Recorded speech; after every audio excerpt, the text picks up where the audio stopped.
Welcome to mega 9 TV. మహిళలకు రేవంత్ రెడ్డి సర్కార్ అదిరిపోయే గుడ్ న్యూస్ చెప్పారు.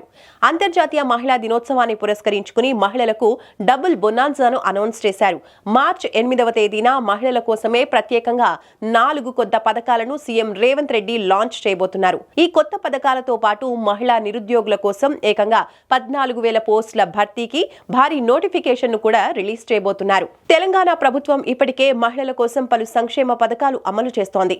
మహాలక్ష్మి పథకం కింద రాష్ట్ర వ్యాప్తంగా ఆర్టీసీ బస్సుల్లో ఉచిత ప్రయాణ సదుపాయం కల్పిస్తోంది. అలాగే 500 రూపాయలకే గ్యాస్ సిలిండర్ అందిస్తోంది.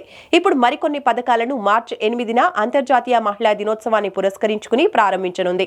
సికింద్రాబాద్ పెరెడ్ గ్రౌండ్స్ లో 1,00,000 మంది మహిళలతో భారీ బహిరంగ సభ నిర్వహించి అక్కడే 4 పథకాలకు సీఎం రేవంత్ రెడ్డి శ్రీకారం చుట్టనున్నారు.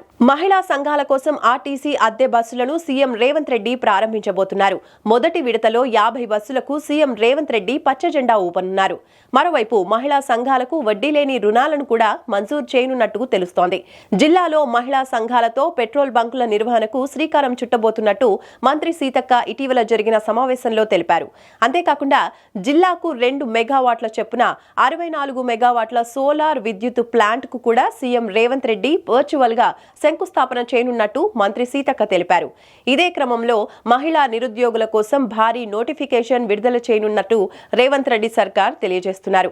ఏకంగా 14,000 అంగన్వాడీ టీచర్లు, హెల్పర్ నియామకానికి నోటిఫికేషన్ విడుదల చేయనుంది ప్రభుత్వం. ఈ సందర్భంగా ఇందిరా మహిళా శక్తి 2025 కూడా విడుదల చేయనున్నట్టు మంత్రి సీతక్క తెలిపారు.